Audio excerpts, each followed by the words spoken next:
normal, primero de buen día, pero para bajar los decibeles de la emoción. Ustedes perdonen, pero yo soy pisciano y fácilmente, y en honor de la verdad, me conmueve el hecho de esto, de esta jornada, y agradezco particularmente a la Universidad Nacional de 3 de Febrero que se haya animado a hacer esto. Me voy a usar esa palabra en la línea de lo que el secretario académico expresó hace un ratito. Creo que los privilegios más grandes que tuve en mi vida fue un trabajo continuo y de mucha discusión con Rodolfo Kusch en los últimos años de su vida. Y voy a empezar contando dos pequeñas anécdotas. Y después ya vamos a trabajar un poquito. Una, quizás alguno de ustedes que lo puede haber escuchado, la manera en que lo conocí a Kusch, porque es un testimonio de la historia, de alguna manera, de nuestro país. En una de las tantas refriegas estudiantiles, como se dice ahora, en términos algo periodísticos, pero de esas que eran tirando a románticas, en el año 72, frente a la Facultad de Ciencias Económicas y en la calle Córdoba, de la UBA, bueno, vino la policía a dispersar la marcha. Pero venía, por eso le llamo romántico, a la luz de los terribles cosas que pasaron del 76 en adelante, o del 75 en adelante. Pero, digamos, en ese momento eran marchas con caballos y le tirábamos bolitas y ese tipo de cosas para que se cayeran los caballos, resbalaran, o sea, había por ahí, sacaban sablazos y pegaban en la espalda, esas cosas. Bueno, la cuestión es que corriendo nos dispersamos en eso. Yo estaba en un curso sobre marxismo en ese momento. Estoy hablando en 1972, en económicas, lo cual ya era loco.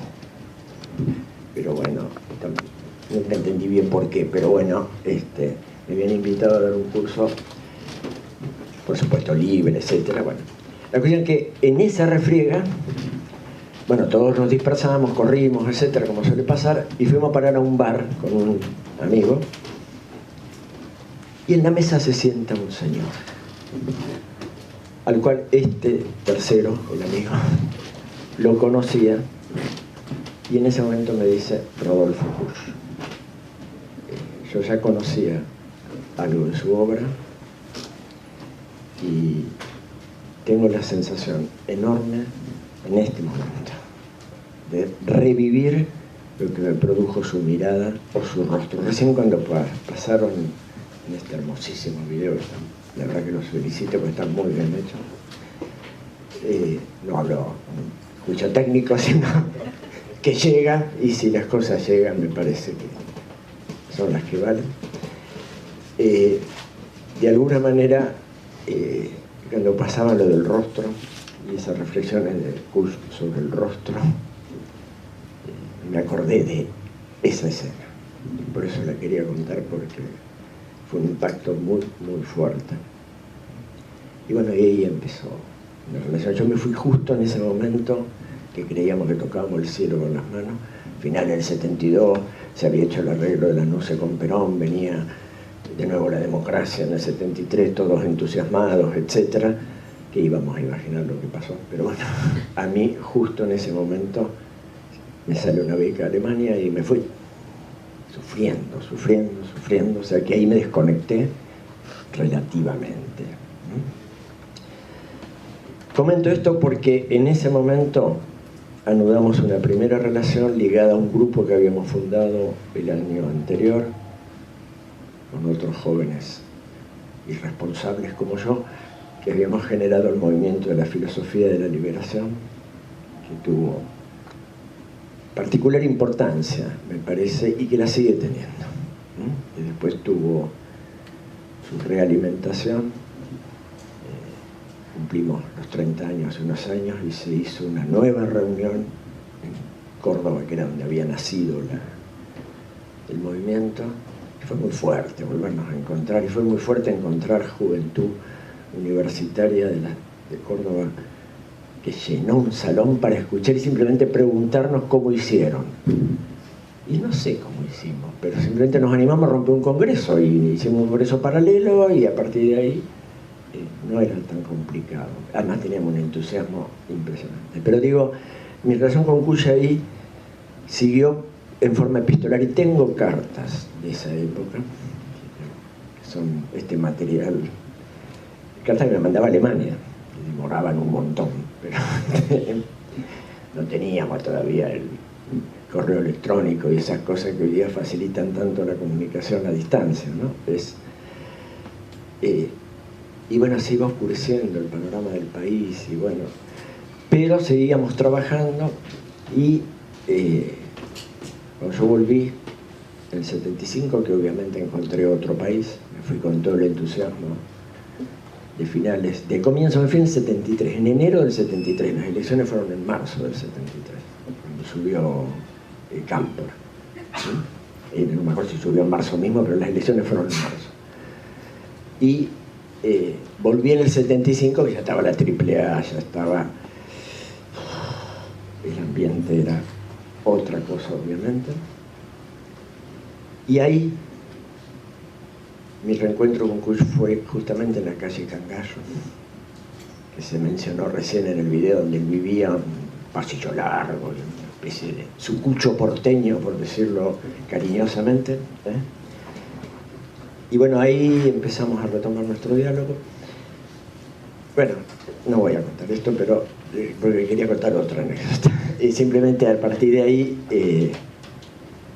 y de varios encuentros, bueno, cuando viene el golpe militar no sabíamos qué hacer, seguimos reuniéndonos, los de la filosofía de la liberación, ampliamos un poco, pero claro, tenía que ser bajo algún paraguas, no era sencillo en ese momento todo.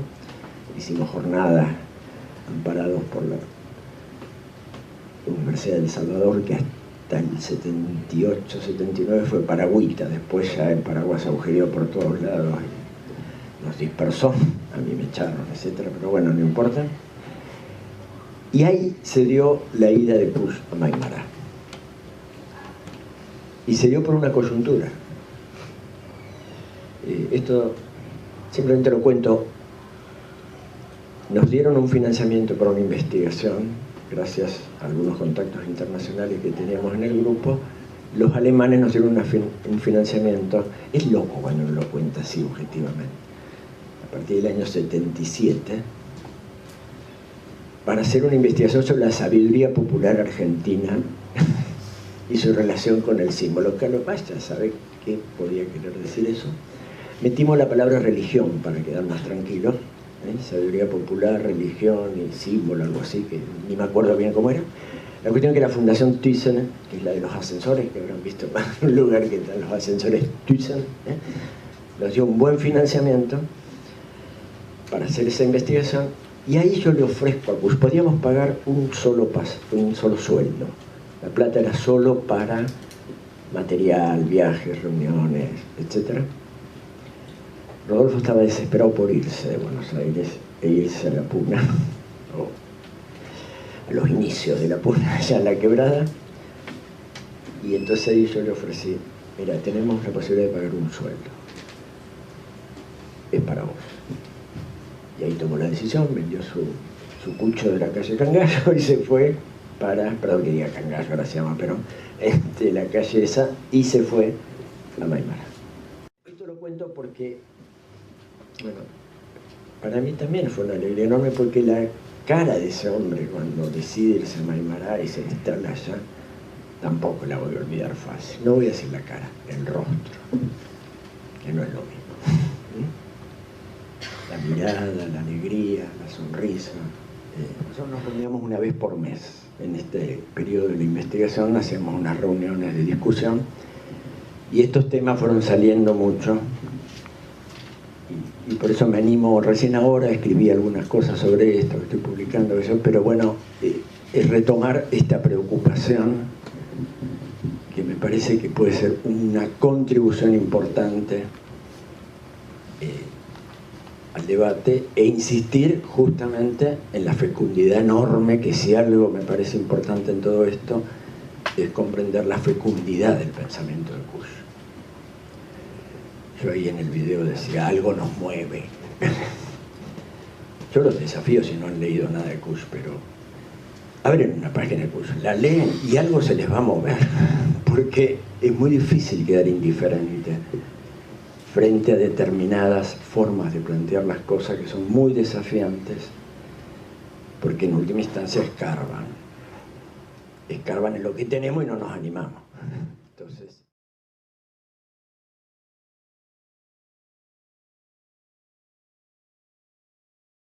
bueno, yo quisiera empezar citándoles un texto en uno de los tantos encuentros. Esto fue una mesa redonda que hicimos, donde el tema era la posibilidad de una, claro, también lenguaje de la época, la posibilidad de una filosofía nacional. Ese era el tema de la mesa, ¿no? Y ahí Kusch dijo lo siguiente, cito: nos pasa como en la danza de las trenzas navideñas en la quebrada. Pone una imagen de un rito, si quieren, entre comillas, una fiesta que se hace para Navidad, donde ponen un palo y van trenzando y destrezando cintas alrededor de ese gran palo en la quebrada. Nos pasa como, en la danza de las trenzas navideñas en la quebrada, se continúa trenzando y destrenzando lo que está depositado en el corpus. Esto es típico de Kusch. Corpus es una palabra cuasi técnica, en latín. Cuando dice el corpus nos referimos de alguna manera a ese cúmulo de capital social, cultural sobre el cual trabajamos, o bien el corpus que elegimos para una investigación, o bien el corpus sobre un tema, y entonces la bibliografía que hemos encontrado. Es una palabra que usamos mucho en la academia, digamos, ¿no? ¿Con qué corpus trabajás? ¿En qué referencia? O sea, adrede está puesta la palabra. Pero además corpus quiere decir cuerpo, está claro. Entonces tampoco esto es casual, me parece, en un análisis. Se continúa trenzando y destrenzando lo que está depositado en el corpus. Pero nos puede ocurrir lo peor. Aceptar el filosofar como pensamiento y no como reiteración. Creo que vos ayer hablaste de la distinción de conocimiento y pensamiento, ¿no? Por lo que escuché recién. No te escuché, pero digo... o sea, nos puede pasar lo peor. ¿Qué es lo peor? Aceptar el filosofar como pensamiento y no como reiteración. Porque entonces los pies se nos entreveran porque hemos perdido el ritmo del conjunto. O sea, vamos muy tranquilos mientras trenzamos y destrenzamos el corpus. Pero si de golpe aceptamos el filosofar como pensamiento y no como reiteración, nos pasa lo peor. Los pies se nos entreveran, está hablando de una danza, ¿no? Que los pies se nos entreveran, es una metáfora clara. Está por medio que nuestra danza no sea la adecuada. El problema no está en haber trenzado todas las cintas. No es ese el problema. Sino en que lo que se dio en llamar filosofía no es el corpus real. O sea, hemos estado danzando alrededor, trenzando y destrenzando, alrededor de un corpus que no es el real. Hay que destrenzar las cintas para trenzarlas de acuerdo con un corpus realmente propio y que no se molesten los danzantes. Estas cosas que tiene el lenguaje de Kusch, ¿no? No se molesten los danzantes. Lo dice como de paso, pero no es un de paso, ¿entienden? El que no se molesten los danzantes, porque justamente en el otro caso, cuando cometemos el error y damos los traspiés, los pies se nos entreveran, perdemos el conjunto. Es decir, nos molestamos los danzantes.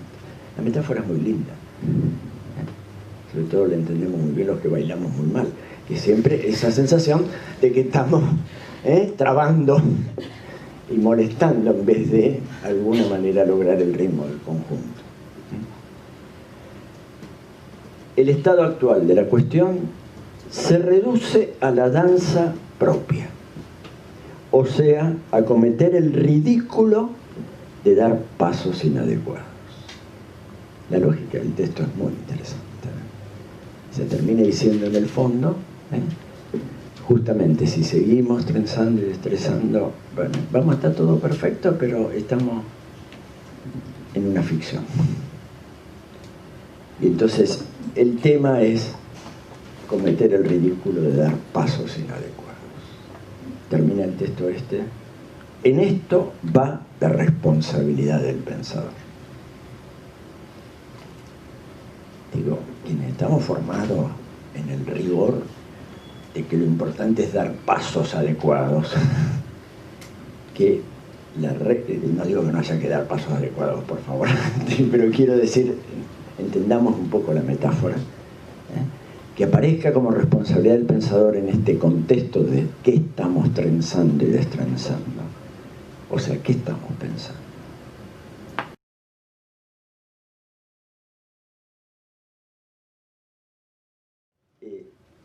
Es la manera en que finalmente él entiende qué es la filosofía. Y hay una forma muy particular de plantear el tema. Empiezo por decirles la definición, que da en un momento. La filosofía es una cultura que ha encontrado su sujeto. Y esto lo pone en el contexto de una de las cosas que él considera que es de los síntomas más graves que tenemos en América, como pensadores, etc. Que es haber escindido, separado, desfasado el sujeto que piensa del sujeto cultural. Más aún, este ha sido el mensaje.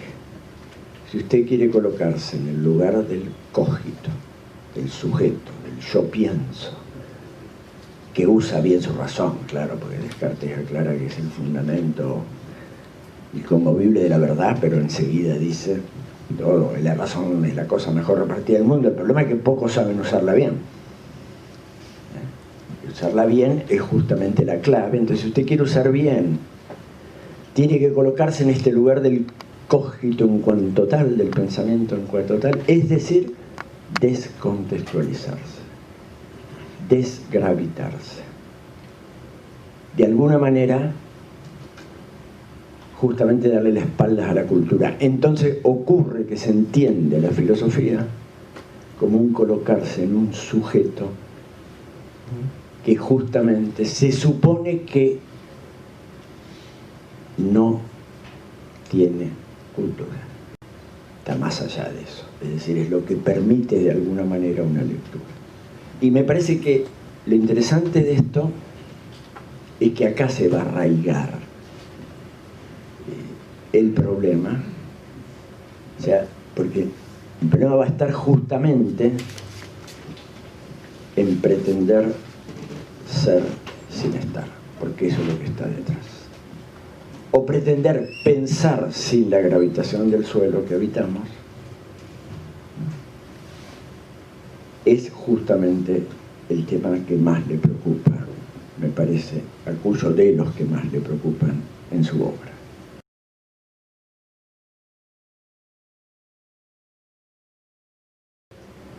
Y esto tiene mucho que ver porque no nos animamos a lo que llamó en algún momento descender al infierno filosófico, que lo define así, comillas. Ese subsuelo patrio, que es un horizonte negro, esa prepatria, donde quedó enterrada nuestra verdad y que cierto renovado afán de pulcritud nos impide escarbar. Si ustedes leen América Profunda, esa maravillosa obra que fue un poco la más reconocida, digamos, tuvo un premio literario en su momento de la SADE, etc., ¿no? Empieza con una descripción donde tensiona el hedor y la pulcritud. Y que justamente de alguna manera jugamos a la pulcritud para tapar el hedor. Entonces esto es lo que está diciendo aquí, ¿no? Cierto renovado afán de pulcritud nos impide escarbar, porque lo que vamos a escarbar está presupuesto que es hedor, que es negro, como dice acá, ¿no? Negro en el sentido del horizonte negro, ¿no? Un horizonte negro no se ve. Es bueno, creo que esto a mí me permite partir, porque yo creo que en última instancia el intento de pensar desde con y más allá de Kusch tiene que ver mucho en esta tarea que podríamos sintetizarla en una expresión que me gusta usar: América Profunda busca su sujeto. No es que para poder ser sujeto tenemos que darle la espalda a la América Profunda. Esa ha sido, quizás, por lo menos en la hipótesis de Kusch, ha sido en última instancia la estrategia dominadora por un lado, es decir, en última instancia el colonialismo, si quieren el imperialismo, se basa en esta idea, que es precisamente usted quiere entrar a la modernidad, usted quiere entrar, como se dijo en este país hace unos años, quiere entrar al primer mundo, quiere entrar, entonces deje de estar. Sea, pero sin estar. Si usted arrastra el estar, queda pegado a lo que le impide, de alguna manera, constituirse en sujeto. Bueno, creo que esta temática es el contexto básico en el que de alguna manera me gustaría trabajar hoy con ustedes, porque esto pone en juego una serie de cuestiones, pone en juego el miedo, porque Kusch, de alguna manera, su manera de argumentar sobre esto es que tenemos miedo a pensar lo propio.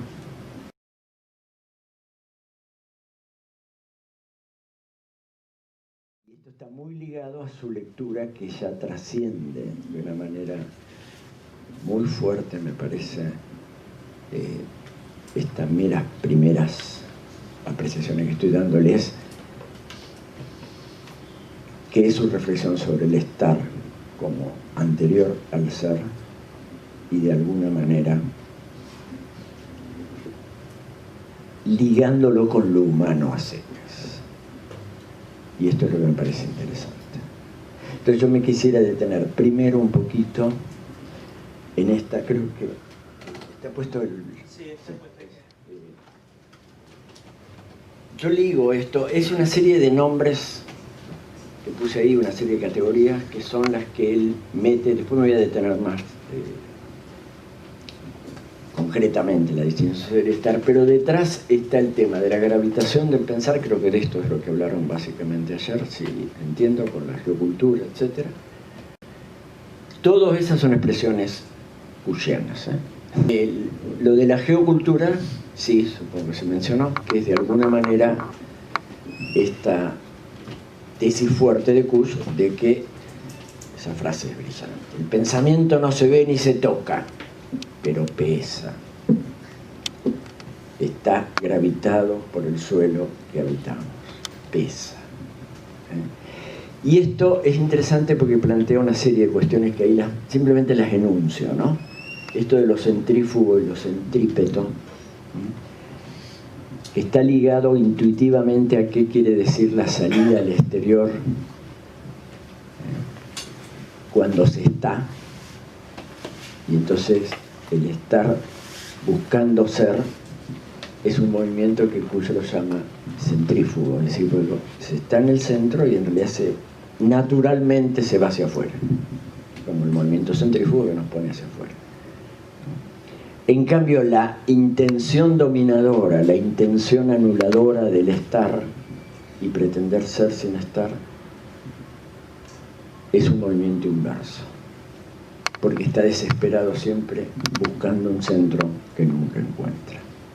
Es interesante esto. Es decir, como que la expansión natural, que sería la relación con el ambiente y de alguna manera con las otras culturas, diríamos hoy día, y este es un tema muy importante, desde un centro, o sea, desde el estar, ya vamos a tratar de profundizar qué quiere decir esto para Kush, no es lo mismo que estar desesperados buscando el centro. Y entonces vamos dominando y dominando y dominando, buscando el centro, o queriendo mostrar que somos el centro. Y a mí me parece, estas son esas categorías de Kush que llaman la atención, porque en el fondo está utilizando un lenguaje que es típico, de alguna manera, de las distinciones, el centro y la periferia, el etnocentrismo. Pero curiosamente le llama a eso movimiento centrípeto. Porque en el fondo eso está indicando que no tienen centro y están desesperados buscándolo. Es decir, que están negando el estar, están negando la condición humana. En cambio, si estamos, el movimiento naturalmente centrífugo. Esto va a ser central en los debates contemporáneos, sobre todo por esa categoría que también, ahí la puse en los términos de él, en la última que está puesta en esa diapositiva, que es el vacío intercultural. Es decir, el tema de la relación con otras culturas, que justamente el gran tema es que se interpone un vacío en el sentido de que, o el sentido simple, de lo siguiente, que si de alguna manera yo absorbo la otra cultura a la mía, como una forma de saltar ese vacío intercultural, o sea, domino. O al revés, pierdo el arraigo y me dejo dominar. Y entonces, en realidad, lo que está queriendo insinuar es lo que hoy día llamaríamos, esta no es una categoría de Rodolfo, lo que hoy día llamaríamos el diálogo intercultural, que no es lo mismo que el mero multiculturalismo. El verdadero diálogo intercultural implica una tierra de nadie que exige traducción, o sea, un reconocimiento que no es meramente somos diversos, sino que hay una tierra que es justamente lo que desde algún lugar, y ese lugar va a tener que ver con el estar y su expansión natural, es decir, con la condición humana, es donde podemos generar algo nuevo. La facilidad, tenemos esta imagen, entonces al revés, pareciera que lo cultural, que justamente lo que lo caracteriza, es que está desgravitado. Lo decimos de otra manera, O sea, como si las grandes creaciones del arte, de la literatura, del pensamiento, incluso de la vida social, de la economía, de las relaciones humanas, no estuvieran gravitadas por el suelo. Pareciera que fácilmente decimos, sí, está gravitado por el suelo el folclore, está gravitado por el suelo ciertas cositas, pero ¿cómo vamos a pensar que está gravitado por el suelo el sujeto trascendental kantiano? ¿O cómo vamos a pensar que está gravitado por el suelo Platón? No. Si además nos invita a ascender dialécticamente hacia el mundo de las ideas, eso es maravilloso y dejamos toda gravitación. Perdón, lo digo de una forma, pero está tan claro que está tan gravitado como cualquier otro, ¿no entiendes? Y que quizá ahí está lo más rico, y entonces, si uno lee desde ahí el tema, son claves de lectura, ¿entienden? Cuando uno entiende, ustedes abren la crítica a la razón pura de Kant y se la dedica a Federico José, el emperador de Prusia. Lógico, porque era el emperador ilustrado. Era el emperador que dejaba que los filósofos pensaran por su cuenta, pero no quita que era el emperador de Prusia. Quiero decir, ni quita validez ninguna al pensamiento kantiano, sino que simplemente lo gravita. Y entonces podemos entender más en profundidad cómo está respondiendo a esa gravitación, que tiene que ver con el estar, que es a lo que me quiero dedicar más concretamente.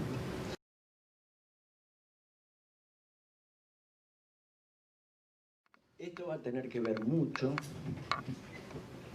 con lo que ahí les puse, que es otra de las categorías más ricas que yo creo que encontró Kusch, lo que llamó los aciertos fundantes.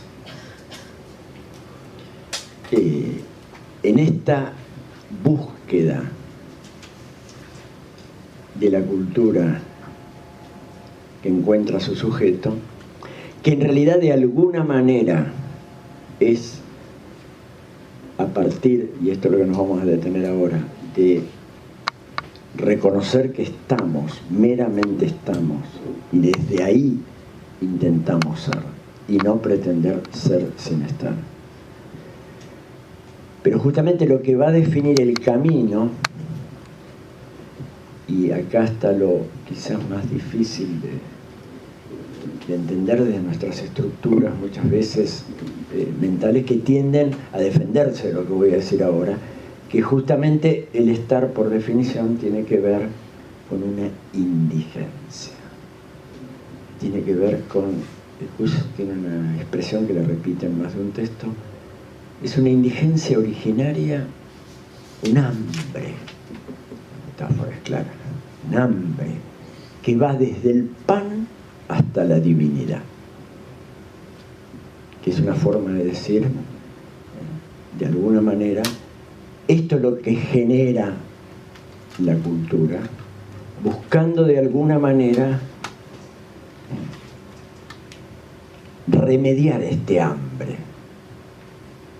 Pero justamente, y acá vienen las dos cosas sobre las cuales quisiera edificar la reflexión, siguiendo, me parece, Néstor Kusch.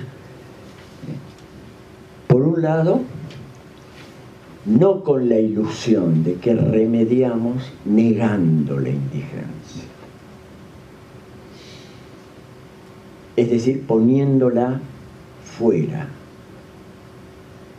En definitiva, somos parientes de las ideas, decía Platón. Somos parientes. Es un texto muy lindo de Platón, ¿no? La metáfora. Somos parientes. Y esto es lo que hace que naturalmente tengamos que salir de la caverna, porque estamos ante apariencias, etc., y darnos cuenta que hay un sol afuera, que es, y estas son sombras que se están... Y entonces empezar el ascenso hacia el mundo de las ideas. Pero lo que justifica eso es que más allá de creernos indigentes, de creernos que la condición humana tiene que ver con eso, no, en última instancia somos parientes de las ideas. O sea, lo más profundo nuestro, en última instancia, tiene que ver con algo fijo, siempre igual a sí mismo, que después la filosofía lo llamó la esencia, la naturaleza de las cosas, o el mundo moderno lo llamó el sujeto, trascendental, a priori, siempre igual a sí mismo, etc. Es decir,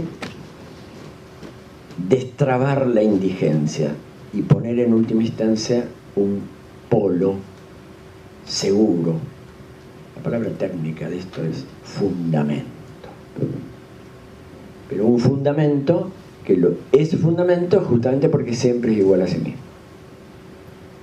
Y entonces precisamente está fuera de toda indigencia, fuera de toda contaminación. Creo que esta es una de las cosas más difíciles de entender. Entonces yo quisiera profundizarles un poquito en esto, pero a partir de esta idea entonces, de que precisamente los gestos de remediar esa indigencia, porque por un lado está negarla, y por otro lado está decir no, la remediamos porque encontramos justamente, de alguna manera, las pistas seguras y de una vez para siempre. Es decir, encauzamos de alguna manera la búsqueda a partir de conceptos, de ideas claras y distintas que nos garantizan, porque justamente se desprenden de toda contaminación cultural. O sea porque lo neguemos, sea porque creemos que lo resolvemos desde lo que de alguna manera aparece como lo opuesto a la indigencia. Aquello que Hegel, permítame decirles mi amigo Hegel, porque vengo trabajándolo hace 30 años, no, 40, qué vejez, peleándome fuertemente con él, llamaría el poder del concepto. O sea, o nos ilusionamos con el poder del concepto, que en última instancia pone a todas las representaciones, pone a todas las intuiciones, diríamos en términos de algo que va a resonar porque muchos de ustedes se dedican a esto, pone al arte, a la religión, dentro de la filosofía, dentro del movimiento del concepto, le da claridad. El concepto finalmente, entonces pongo el extremo, ¿no? Esto tiene muchas lecturas a lo largo de la historia, pero lo que quiero señalar es el doble contexto. O negamos esa indigencia, o creemos que la remediamos de una vez para siempre porque llegamos al concepto, porque llegamos a la idea, porque tenemos la teoría clara. Siempre me gusta citar una frase de Jan Ulmo, ese físico que trabajaba con Piaget en el Centro de Ginebra de Epistemología Genética, que hablando de la ciencia moderna, dice, ¿cuál es el ideal de la ciencia? Lograr que los fenómenos no nos sorprendan. Es decir, pasa algo, acontece algo y yo tengo la explicación. Es un caso de la ley, es un caso de la teoría. Entonces estoy al abrigo, de alguna manera, del trastabille de la indigencia del estar. Salgo de eso, me meto en el seguro camino de la ciencia, así le llama Kant cuando plantea en su prólogo la crítica de la razón pura, esto que está pasando y su ambición es a ver si entramos al seguro camino de la ciencia. Fundamento inconmovible de la verdad le llamó Descartes al cogito. Inconmovible, esto no lo mueve nadie.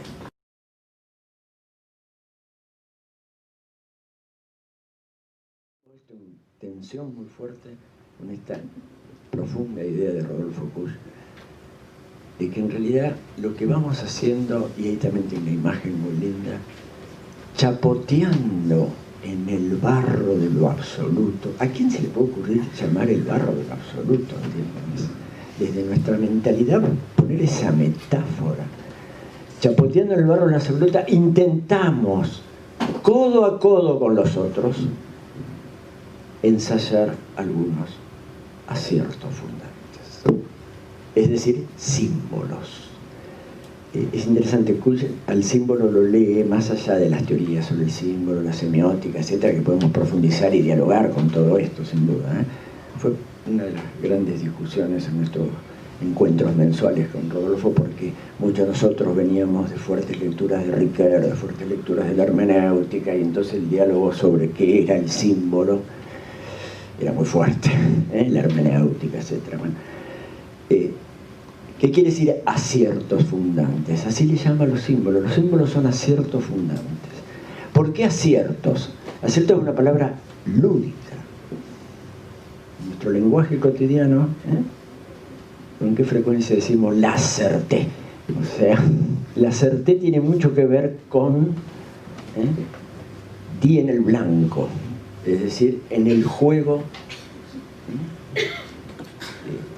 Bueno, y en el juego, los juegos de azar es común, ¿cierto?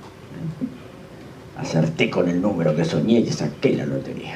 Acerté. O sea, lúdicamente encontré el resultado, por decirlo así. Entonces él dice, son aciertos, hay una lógica lúdica. No es una lógica de superación de la representación, de la intuición por el concepto, que no es lúdica, es necesaria. La lógica lúdica es azarosa. De acierto fundante, insisto, es acierto en este sentido de una lógica lúdica, no es una lógica dialéctica necesaria que supera la representación en el concepto, o que asciende de las apariencias a la idea en sí, o que lee de alguna manera, separando los accidentes, la esencia de las cosas, haciendo referencias a ciertos tópicos fuertes de la historia de la filosofía, sino que es una lógica lúdica, que él la encuentra justamente como central en sus trabajos de campo. Es decir, este tirar y ver cómo lúdicamente se da el centro. Pero es fundante, y esto es central. O sea, da un sentido, remedia de alguna manera esa indigencia originaria del hambre que va desde el pan hasta la divinidad. Es decir, da un sentido, pero es un sentido justamente lúdico. Lúdico en el sentido que no pretende ser una superación del estar o una negación del estar. ¿Está clara la idea? O sea, me parece que esto es interesante también como contexto porque está aludiendo de alguna manera a que la noción de estar tiene que ver con algo que justamente la reacción es o negarlo o dominarlo.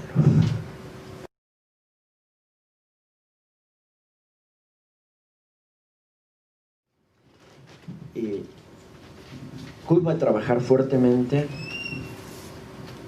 y desde su comienzo insinúa de alguna manera en sus primeros textos y después ya pasa a ser un tema explícito muy fuerte en sus últimas obras, la distinción de ser y estar. Claro, no es cualquier cosa. ¿Por qué no es cualquier cosa? Porque aparece el ser. Y el ser es como la palabra de los filósofos. Ya veníamos lastimados en el siglo XX porque un gran pensador, académico, enormemente respetado, discípulo de otro gran pensador, me refiero a Heidegger, discípulo de Husserl en la Universidad de Freiburg, había dicho: nos hemos olvidado del ser los filósofos. La filosofía entera, desde Platón hasta acá, no pensó lo único importante de ser pensado. ¿Cómo, señor Heidegger? ¿Está loco usted? ¿Qué es eso? El ser. ¿Cómo que no vamos a pensar el ser? Yo se lo digo siempre medio en chiste. La imagen que hay es que los filósofos dormimos con el ser, comimos con el ser, soñamos con el ser. Es decir, ¿cómo nos va a decir que la historia de la filosofía de Platón hasta nuestros días se olvidó de pensar el ser? Y Heidegger dijo, sí. ¿Por qué? Porque lo pensamos como cosa, como esencia, como lo siempre igual a sí mismo, como oponiéndose a todo lo que acontece. Nos hemos olvidado que el ser es acontecer, es tiempo. Esto nos movió la cabeza fuertemente. Estaba en la línea ya de movimientos no menos fuertes y quizás más sacudidores por su lenguaje de alguien a quien Heidegger trabajó mucho, que fue Federico Nietzsche, que nos lanzó, como quien no quiere la cosa, Dios ha muerto, se borró el horizonte. Y cuando él explica la metáfora del Dios ha muerto, que la habrán escuchado alguna vez, ¿no es cierto?, de Nietzsche, dice que alguien agarró una esponja, la empapó en sangre y borró el horizonte. My God. No es una imagen cualquiera.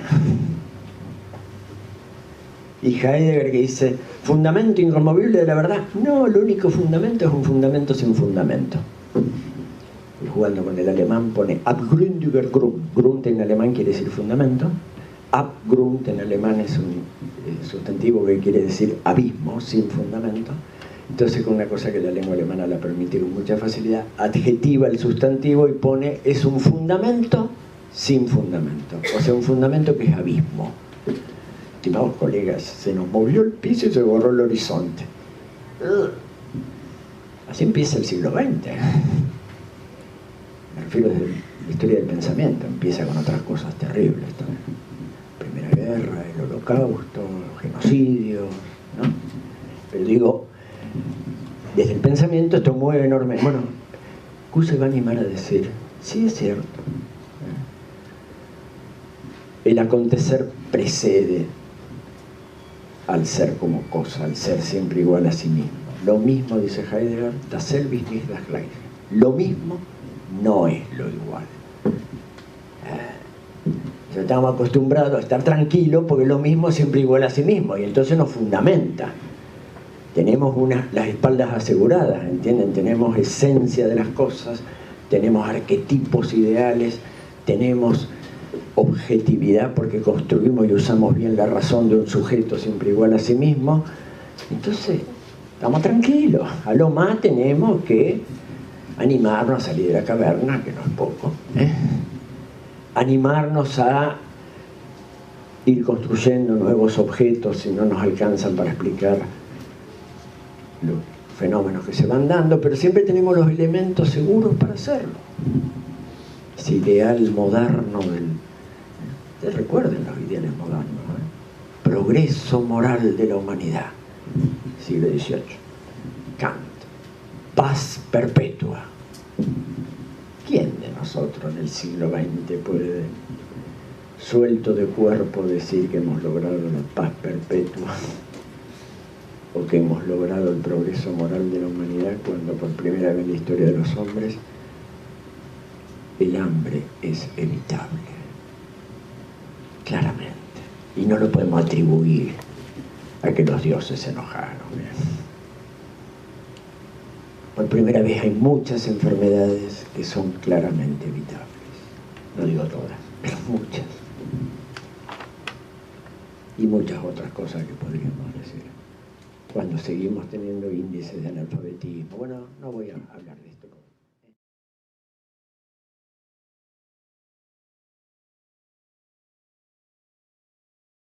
Durante mucho tiempo los filósofos hemos creído que el pensamiento empieza por la admiración. Nos ponemos tranquilos. Era el origen de la filosofía para los griegos. Mirarnos. Y buscar en esa admiración la esencia que está escondida, porque a la naturaleza le encanta esconderse, decía Heráclito. Heráclito, nuestros padres fundadores, es decir, filósofo presocrático. A la naturaleza está ahí, pero le encanta esconderse. Entonces tenemos que jugar a las escondidas y ver de encontrarla. Pero a partir de admirarnos de eso que está ahí. Después, no nos pasó algo, no. Dudamos de todo. La modernidad, Descartes. Conocen cómo empieza la modernidad. Dudo de todo. Menos de que mientras pienso existo. Porque tiene claro Descartes que lo que duda en el fondo es que el fundamento esté donde decían que estaba, pero jamás dudó de que hubiera un fundamento. Dudó de que estuviera donde decían que estaba, y entonces inventó la antigüedad. No él, me refiero a la antigüedad es un invento de la modernidad. Pues yo no puedo ser moderno sino poniendo a otro como antiguo. No hay otra forma. Entonces ustedes leen estos pensadores a partir del siglo XV, XVI, empiezan a decir, no hubo un órgano, nueva manera de entender la lógica de la ciencia. Así se llama un libro de Francis Bacon. Es decir, pensamos distinto que los otros ponían el fundamento acá. Bueno, nosotros con el piso movido y con el horizonte borrado, otra que admiración y duda. Angustia.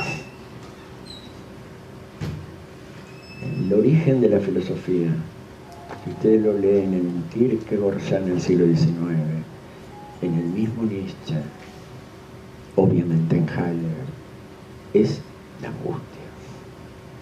No es la admiración serena, ni la duda, casi tosuda hasta que encuentre lo claro y distinto. No, es la angustia. Como para no angustiarnos, si se nos movió el piso y se borró el horizonte. Está claro, ¿no es cierto?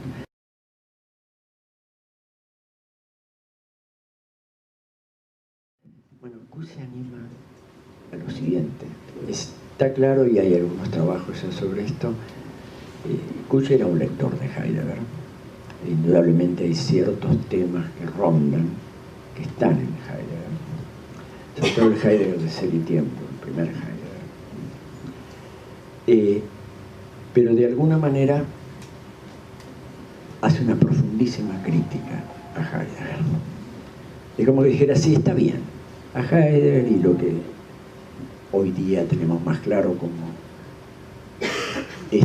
haber puesto el acontecimiento, el acontecer como anterior al ser como algo dado, cosificado, objetivado. En términos técnicos esto se llamó, es la expresión de Heidegger, la ontología precede a la metafísica. O sea, antes que contar con un fundamento, simplemente estamos en el mundo. Somos en el mundo, somos para la muerte, etc. Esto es Heidegger. Entonces Kuhn, con agudeza, dice, ¿cuál es el problema? Que hay algo anterior. Está bien, la ontología precede a la metafísica. Pero en realidad hay algo anterior a la ontología. ¿Por qué? La forma en que él lo dice es así. Heidegger cree estar haciendo o habiendo puesto un fundamento pre-ontológico, pero en realidad es el lenguaje que utiliza en Ser y Tiempo Heidegger, como para querer, porque ontología y metafísica eran cuasi sinónimos durante siglos. Después de Heidegger se empezó a distinguir bien esto. Bien es una forma de decirlo, porque en realidad en muchos debates filosóficos estos términos se cruzan. Pero ¿saben qué? Lo que hace Heidegger no es una pre-ontología. En el fondo, lo que hace es una proto-ontología. O sea, lo que hace no es haber profundizó un tema, que es la tensión entre el ser y el tiempo, así se llama esa obra del 27, que fue la que lo largó de alguna manera Heidegger a la fama, por decirlo así. Después vinieron muchas otras obras. Ser y Tiempo, el pobre Parménides y Platón y Descartes se han haber revuelto en su tumba como loco, que alguien juntara el ser con el tiempo, ¿entienden? Cuando por definición, justamente, el fundamento, el ser, es lo siempre igual a sí mismo, lo inmutable, lo que no cambia, lo necesario, que por eso no fundamenta. Si le meto el tiempo, si le meto el acontecer, por eso el fundamento es sin fundamento, ¿entiendes? Increíble, ¿eh? 25 siglos de filosofía para darnos cuenta que hemos estado escamoteando el tiempo, el acontecer. Hemos jugado a que no estaba. Está, pero lo superamos. Porque es una apariencia, porque es esto, lo hemos tratado de dominar de distintas maneras. Entonces Kuhn, la tesis fuerte que tiene es, ahí no hay una superación. Porque la verdadera superación de un pensamiento del ser, sea como metafísica, sea como ontología, sea como lo siempre igual a sí mismo, sea como lo mismo que no es lo igual, es el estar.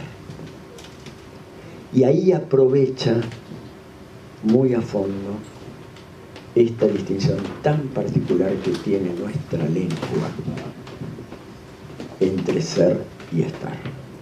Y la liga con expresiones que le encuentra en el altiplano en sus investigaciones de campo. En ese prólogo le dice recién, me acuerdo que yo escribí que Kuhn es un antropólogo furtivo, furtivo en el sentido estricto, o sea que caza en los lugares y en los tiempos prohibidos, es decir, usa una metodología que ningún antropólogo ortodoxo la va a aceptar, porque él tenía una forma de trabajar con los informantes y su manera de... Además no era antropólogo de profesión, digamos, los estudios de grado de Rodolfo Kusch fueron de filosofía, y trabajó mucho en el arte, trabajó mucho en montones de cosas, y por supuesto que leyó mucha antropología, pero no era un metodólogo antropólogo riguroso, ni mucho menos. Una vez me decía, mire, el informante sabe cuándo empieza a hablar, después de la cuarta copa que se toma. Ahí empieza en serio a hablar. Y uno tiene que tener la habilidad de que él tome 4 y uno tome media, nada más. Porque si no, obviamente... Y claro, entonces siempre hay que tener el vasito un poco lleno, porque obviamente si estoy charlando con alguien, él va a tomar más y me va a servir a mí también más. Digo, estas cosas son reales, ¿entienden? Porque decía que ahí se liberaba un poco las censuras, lo cual es conocido por otro lado, no está diciendo nada raro, pero animarse a poner eso, ¿entienden? Como un informante sobre el cual después trabajar. Y ustedes saben que una de las cosas más interesantes de Kusch es el paquete de informantes que tiene, con esos grabadores gelosos que trajeron ahí ustedes en el documental, los de cinta que nos parecen de la antigüedad del mono, más o menos, qué sé yo, pero era así como se trabajaba. Volviendo. Entonces, ¿cuál es el tema de fondo? Kusch va a decir, el estar precede al ser. Está bien, el acontecer precede a la ilusión de un ser que conjura el tiempo. Pero si lo seguimos pensando como ser, y de hecho Heidegger lo sigue pensando como ser, solo que es ser y tiempo. No hacemos pre-ontología, hacemos proto-ontología, usa esas palabras, o sea, una ontología más fundamental que la otra, pero sigue siendo el ser. Y entonces aprovecha la distinción de nuestra lengua. ¿Cuál es el núcleo de esta distinción? Ustedes saben que nuestra lengua es latina, lo fundamental, quiero decir, proviene del latín. Todas las formas conjugadas del verbo ser en castellano, el presente, el pasado, yo soy, tú eras, etc., vienen de las correspondientes formas conjugadas del latín. Yo soy, tú eres, ego sum en latín, yo soy en castellano. Ego eram en latín, yo era en castellano. O sea, hay una correspondencia habitual en muchas derivaciones de otras lenguas. Pero hay una excepción, el infinitivo. El infinitivo en latín del verbo ser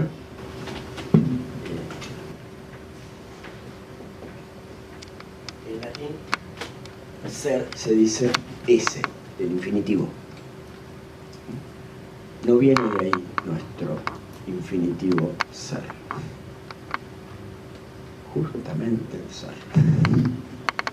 Esto es lo que fascina cuando uno lo... Esto es muy simple en última instancia, pero lo fascinante es que Kusch haya intuido acá esta relación con la América profunda, con esa categoría que encontró en el altiplano y que es lo que lo llevó a profundizar.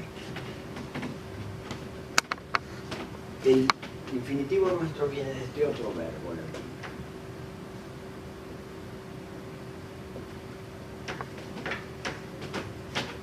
Cedere. Y ahí por una cosa conocida en la lingüística, ser está puesto ahí. Es decir, en la evolución de la lengua, el ser, no es difícil entender que el ser venga de cedere. ¿Pensaban qué quiere decir cedere en latín? Estar sentado. La sede, por ejemplo, es una palabra que le damos de ahí. La sede es el lugar donde uno está sentado, o la sede del poder está en tal lugar. Es decir, se supone que es el asentamiento. Kusch explota profundamente esto, porque por estas cuestiones, simplemente también conocidas en la historia de las lenguas, de contraposiciones estructurales, estar sentado se opone a estar parado. Y estar parado en latín se dice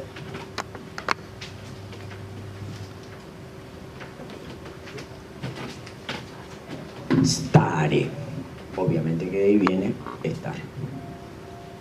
Y terminó siendo para nosotros ser y estar.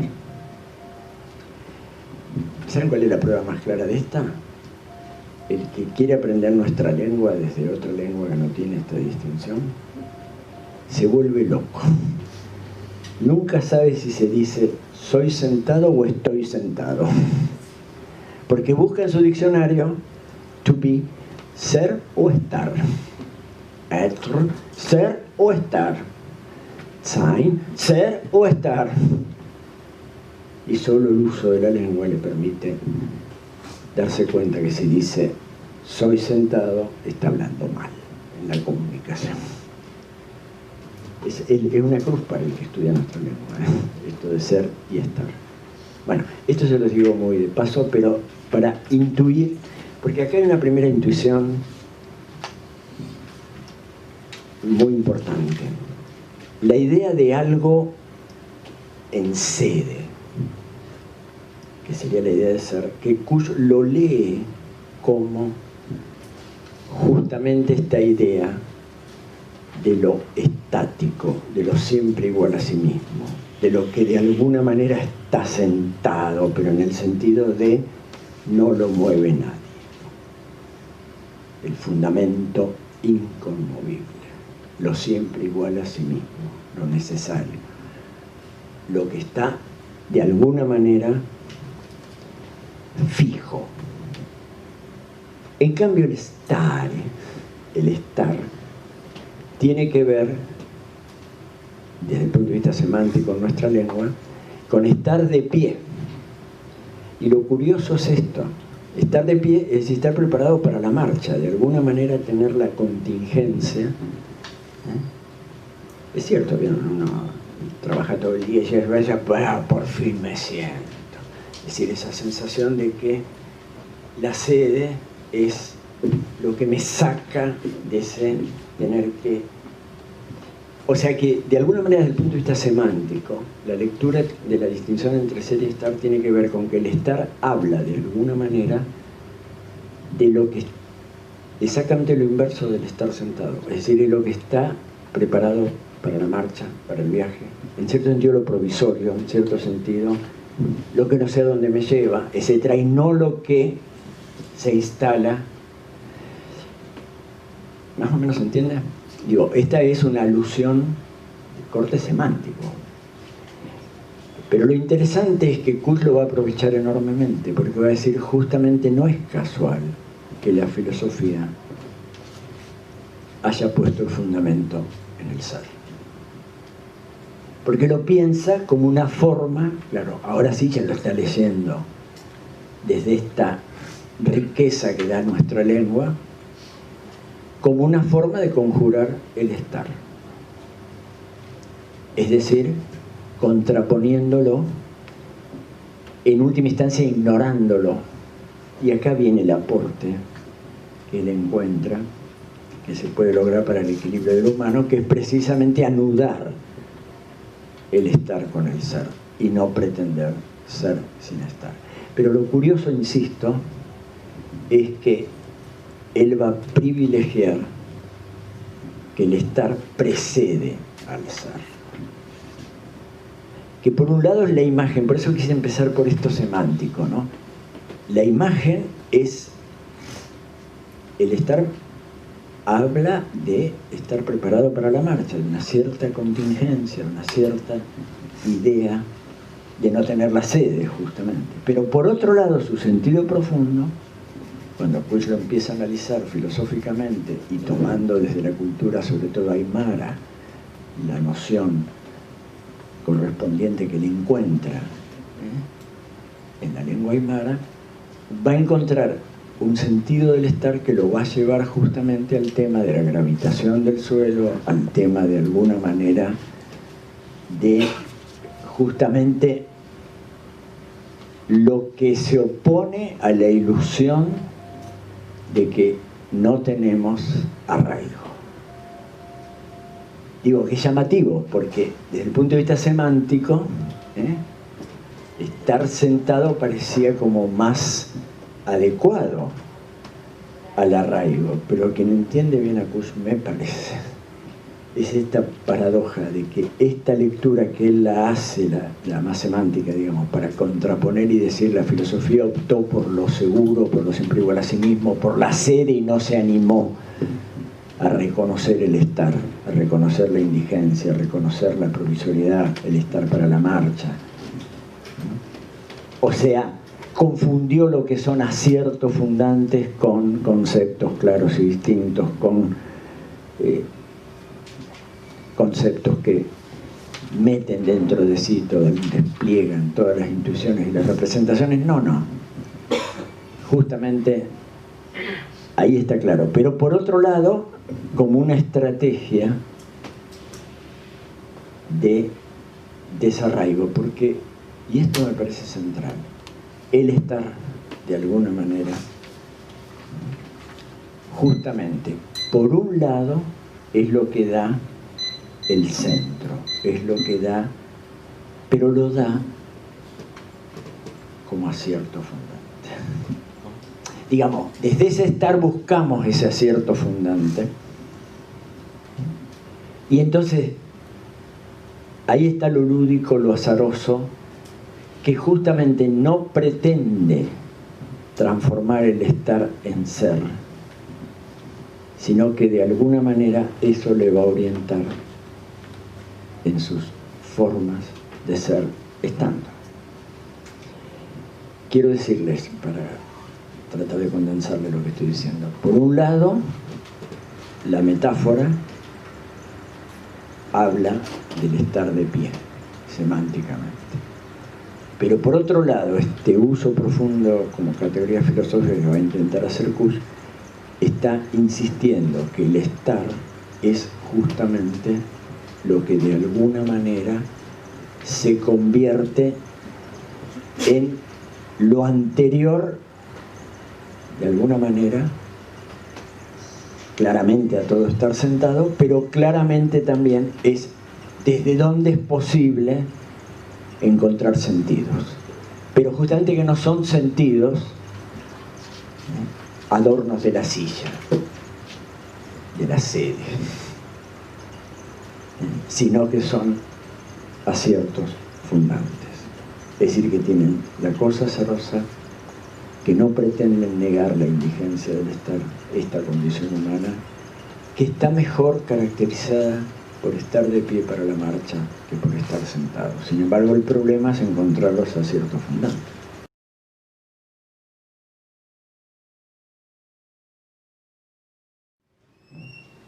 Y entonces, el problema, insisto en repetirlo, es pretender ser sin estar. Y este ha sido nuestro tema. Y ahí quizás empezamos a darnos cuenta de la distancia entre querer ser sin estar y la posibilidad de estar siendo. O sea, ser estando, ¿no? Que es para él la clave. Pero la pone como clave no solo para resolver nuestro tema en América, sino como quizás la contribución que podemos dar para pensar el equilibrio de lo humano a secas. Y ahí aparece el buen filósofo, ¿entienden? Yo creo. Que no pretende cerrarse en lo propio, sino que entiende que lo más propio de lo propio es lo común a todos.